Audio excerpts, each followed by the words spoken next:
আমার একটা কথা হচ্ছে আমি না হই আমরা হই এই আমরাটা যেন এরকম হয় আসলে যে কাজকে উদ্দেশ্য করে ও ভাই রে ভাই, অবশেষে মেগাস্টার শাকিব খানের প্রথম স্ত্রী অপু বিশ্বাস দ্বিতীয় বিবাহ করতে যাচ্ছেন। এই নিয়ে কিন্তু বেশ কিছুদিন ধরে নেট দুনিয়া তোলপাড় চলতেছিল। অপু বিশ্বাস কবে বিয়ে করবেন, কাকে বিয়ে করবেন, তবে সর্বোপরি তিনি কবে কাকে বিয়ে করবেন সব তথ্যই কিন্তু নিজ মুখে স্বীকার করলেন। চলুন আমরা শুনে আসি সেই তথ্যগুলো। যেহেতু একটা সময় আমাদের উপর দায়িত্ব চলে আসে, যেটা উনি আবার বলেন যে আমার যত কিছুই হোক না কেন আমার তো একটা দায়িত্ববোধ আছে দর্শকদের প্রতি, সিনেমা রিলিজ হয়েছে সেখানে তাদের প্রতি, বা আমার কর্মের জায়গার প্রতি। তো মানে আসলে কি বোঝাতে চাই আমি মনে হয় যে আমি বুঝতে পারি না। তা খুব মাথায় রাখবেন যে যে রাস্তা আপনি কখনো হাঁটেননি, কাউকে যদি আপনি হাঁটতে দেখেন যে ওইখানে শ্যাওলা পড়ে পিছলে গেছে, আমি একজন নারী হয়ে বলছি এখন, কিন্তু সে পিচ্ছিল জায়গায় কিন্তু আরেকজন যেতে গেলেও পাটাকে কামড়ে কামড়ে হাঁটবে যাতে আমি পিচ্ছিল না হই।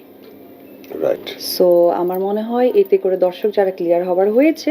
সো আমি তো টিভিতে এসেছি আমার সন্তানকে নিয়ে, তো আমি আমার সন্তানকে নিয়ে এসে তখন উনি মাঝে মাঝে একটা কথা বলে যে ওনাদের এই ব্যক্তি জীবনে আমি ছিলাম না, ওই ছিলাম না। ওকে ফাইন, আজকে আমি ডিরেক্টলি একটা কথা বলি, উনি আমার ব্যক্তি জীবনে ছিলেন না, ফাইন। আমাদের সাংসারিক ঝামেলা ছিল, ওকে ফাইন। আমি যখন সন্তান নিয়ে একটা বেসরকারি চ্যানেলে আসলাম, শাকিব খানের তো প্রচুর নায়িকা ছিল, এবং আমি যদি বলি যে আমার সমকালীন একটা নায়িকা, নাম ধরেই বলি সাহারা, প্রিয়া, আমার প্রিয়া সুপার ডুপারের যে হিটটা আমার লাইফে আমি শাকিব খানের সাথে দিতে পারিনি। কোনো একটা নায়িকা, ইনক্লুডিং আজকে আমি বিদ্যা সিনহা মিমের কথাও বলবো, পরিমণি, প্রত্যেকটা নায়িকা আমাকে ফোন করে তাদের মতো করে কংগ্রাচুলেশন করেছে। সাহারার সাথে আমার 1.5 ঘন্টা কথা হয়েছে, অনলি ফর একটি নায়িকাই যে কিনা স্ট্রেট লিখেছে তার ফেসবুক ওয়ালে যে এটা কি প্রফেশনাল না ইমোশনাল। আমি খুব হার্ড হয়েছিলাম যে শাকিব খানের ওই সময় যদি আপনি নায়িকা গণেন হাতের কট শেষ হবে, নায়িকা শেষ হবে না। এবং ওই সময় আমার ফোনের চার্জ চলে গিয়েছিল, প্রত্যেকটা নায়িকা আমাকে ফোন করে কংগ্রাচুলেশন দিয়েছে। এমনকি আমার মনে আছে মিম, ও হচ্ছে আমাদের একজন জার্নালিস্ট আছে শফিকাল মামুন, তার ফোনের মাধ্যমে আমাকে ফোন দিয়ে বলেছে দিদি খুবই সুন্দর হয়েছে বাবু, আমি কবে দেখতে আসবো, ভালো লেগেছে। এবং আমার সমকালীন যে নায়িকারা ছিলেন, পূর্ণিমাপুরা ডেফিনেটলি তারা সিনিয়র মানুষ, তাদের আমি জড়াতে চাই না। একটি মাত্র মানুষ তার ফেসবুক ওয়ালে বিশাল লম্বা স্ট্যাটাস দিয়েছে। এটাই কি আসলে মানুষ, আসলে তখন আমার থেকে মানুষই তো তখন জিনিসটা দেখেছে, তো ওইখান থেকে পরিমণি দিতে পারতো, মিম দিতে পারতো, সাহারা দিতে পারতো, রেসি দিতে পারতো, তারা আমাকে কংগ্রেচুলেশন জানাচ্ছে। একটি মাত্র মানুষ আমার সন্তানের ইমোশনটাকে নিয়ে সে ওয়ার্ড ইউজ করেছে, এটা ইমোশনাল না প্রফেশনাল। আমার একটা মেয়ে হয়ে একটা মেয়ের কাছে প্রশ্ন, একটা মা হয়ে আজকে সে মা, মায়ের কাছে প্রশ্ন, একটা নায়িকা হয়ে আর একটা নায়িকার প্রতি প্রশ্ন, যে এত নায়িকা এত কাজ করেছে, এত বছর ধরে কাজ করেছে, এত সিনেমায় কাজ করেছে, তাদের এই ইমোশনাল প্রফেশনাল ওয়ার্ডটা আসলো না, তারা কি ফেসবুক চালায় না? তার মানে সেই তার গর্তটা আসলে তৈরি করে গেছে। আমি এই বিষয়ে আমি কিছুই বলতে চাই না। আমার মনে হয় আর্কাইভ, সোশ্যাল মিডিয়া এগুলো থেকে যায়, সুতরাং এখান থেকে সবকিছুই দেখা যায়। যা করেছে করেছে, তারও তো একটা সন্তান আছে যেমন তোমার আছে, এবং শাকিব খান তার 2 সন্তানকেই একরকম ভালোবাসেন, সেটা শাকিব খানের বক্তব্য, এবং দুইজনের জন্য সে করতে চান। তো বুবলির কথা মতো যে সে কোনো টাকা পায় না শাকিব খানের কাছ থেকে, লাস্ট মাসে 50,000 টাকা ব্যাংকের মাধ্যমে পেয়েছে সে বলেছে, তুমি শুনেছো। তোমার ক্ষেত্রে স্ট্যাটাসটা কি? আমি শাকিব খানের বাবা বা মা কেউ নই, সুতরাং এই ধরনের উত্তর দেয়া বা এইটা দর্শকের কাছে ক্লিয়ার করার আমার কোনো ওই ইচ্ছা শক্তিটা নেই। আর আমার সন্তান কি সেটা আমি যেহেতু মানে জানাতে চাচ্ছি না, সুতরাং আমার মনে হয় এখানে আমার মতো করে থাকাটা ভালো। ওকে, তুমি যেটা জানাতে চাবে না সেটা আসলে কেউ জোর করে জানার অধিকার রাখে না, এবং জোর করে জানার কোনো প্রয়োজনও নেই। তুমি যখন যেটা ভালো মনে করবে সেভাবেই তুমি জানাবে। তো একটি কথার উত্তর আবারও তোমার কাছে চাই, প্রশ্নটা রিপিট করছি, শুধু তোমাকে ঘিরে না, তোমাকে এবং বুবলিকে ঘিরে বাংলাদেশের অনেক নারীরাই বলছে যে তোমরা দুইজনই কি বেহায়া, এক শাকিব খানের পেছনে তোমরা লেগেই আছো, ছাড়ছো না, ছেড়ে দিলেও আবার টাকা চাচ্ছ, টাকা দিলে আবার সংসার হবে কিনা সেই লুকোচুরি করছো, আবারও যদি তোমার স্ক্রিনে এসে কাঁদতে কাঁদতে কথা বলতে হয়, তখন মর্যাদা কোথায় থাকবে আসলে? আমি আপনাকে একটু আগে একবার বলেছিলাম যে রাস্তায় যদি প্রথমবার হেঁটে কেউ টাচ করে অদেখায় পিছলে পড়ে যায়, দ্বিতীয়জন কিন্তু পাটা চেপে হাঁটবে। সুতরাং সব কথা খুলে বলার দরকার নেই, কারণ আমাদের থেকে অনেক বেশি স্মার্ট অ্যান্ড বুদ্ধিমান বুদ্ধিমতী যেটাই বলি না কেন দর্শকরা অনেক বেশি।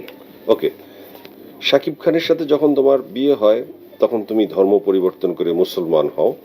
এখন এরপরে তুমি আবার যখন সেপারেশনে থাকো বা ডিভোর্স হয়, তুমি তোমার আগের ধর্মে ফিরে যাও। দর্শকের এটাও প্রশ্ন, যদি আবার তোমার মিলন হয়, ধর্মের স্ট্যাটাস কি হবে? আমি একটা কথা অনেক আগেও ক্লিয়ার করেছি, আজকেও ক্লিয়ার করতে চাই। আমি আমার ধর্ম মেনেই তার সাথে আমার বিয়ে হয়েছে। আমি আমার তোমার ধর্ম মেনে? মানে আমার ধর্ম মানে আমি হিন্দু ধর্মেই আছি, বাট তার সাথে আমার বিয়ে হয়েছে। কিন্তু তুমি তো বলেছিলে তুমি মুসলমান হয়েছো, অপু ইসলাম। হ্যাঁ, আমার নাম অপু ইসলাম খান, নামটা পরিবর্তন করেছে, কিন্তু আমি আমার পূজা বা বিশেষ করে যে কুরবানি ঈদে যে খাবারের সাথে নিজেকে সামিল করতে হয়, সেই খাবার থেকে হ্যাঁ অবশ্যই আমি আমার সন্তানের জন্য কুরবানি দিই, খাসি কুরবানি দেওয়া হয়।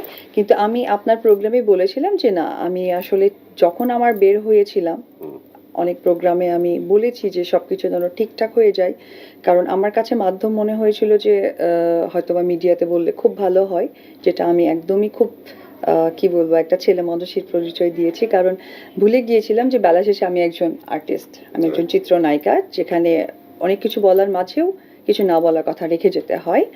তো আমি কিন্তু এও বলেছি যে আমি হিন্দু, এবং আমি বিশেষ করে মানুষ মৃত্যুর পর যে সৎ কাজ ব্যাপারটা থাকে, যেটা আমি এখনো সৎকার, যে কাজটা আমি এখনো বলতে চাই যে আমার সাথে অবশ্যই আমি কবরে না, আমাকে অবশ্যই দাহ করা হবে। তার মানে তুমি আসলে সো এই জায়গা বিয়ের থেকে প্রয়োজনে মুসলমান রীতি মেনেছো, বাট তুমি মনে প্রাণে হিন্দু আছো। হ্যাঁ, যেমন আমি যতটুকু জানি, আপনারাও হয়তোবা জেনে থাকেন যে আমাদের ওপার বাংলাকে সবসময় আমরা প্রেফার করি, বলিউড বা টলিউডকে। টলিউডে এরকম অনেকেই আছে, তারা কিন্তু এরকম হয়তো দুই ধর্মে বিয়ে হয়েছে। বিশেষ করে আমার খুবই পছন্দের একজন নায়ক শাহরুখ খান, তার ওয়াইফ কিন্তু গৌরী, তাদের বাড়িতে কিন্তু মান্নাতে আমরা সবাই জানি যে একটা মন্দিরও আছে, আবার ইয়েও করছে, আপনার পুজোও করছে, নামাজও পড়ছে।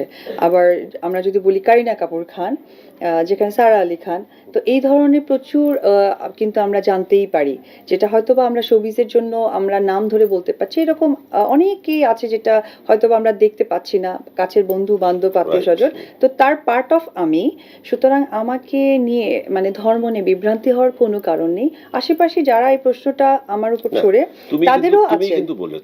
হ্যাঁ, আমি ওই জন্য বললাম যে আমি না, আমি মনে প্রাণে আমি একদমই হিন্দু ধর্মেই আছি, আমি সেই বিয়ে থেকেও, এবং আমি এও বলেছি যে আবারও যদি তোমাদের মিলন হয় তখনও তুমি হিন্দু। আবার না, আমার কথা, আমি বিয়ে তো করেছি সেদিন থেকে আজকে পর্যন্ত তাই আছি, বা আবার বা ওভার যেটাই হোক না কেন আমি এটাই থাকবো। এবং ধন্যবাদ সাকিব সহকে তার ফ্যামিলি অলওয়েজ আমাকে এই সাপোর্টটাও দিতেন যে না, ও যেটা পছন্দ করে না বা ও যেভাবে চলতে পছন্দ করে সেই সাপোর্টটা আমরা দিব। এবং আমাদের বেডরুমে কিন্তু একটা ফ্রিজ থাকতো, সেটা অনলি আমার জন্যই। আচ্ছা, বেডরুমে একটা ফ্রিজ রাখা হতো, সেটা শুধু আমার জন্যই।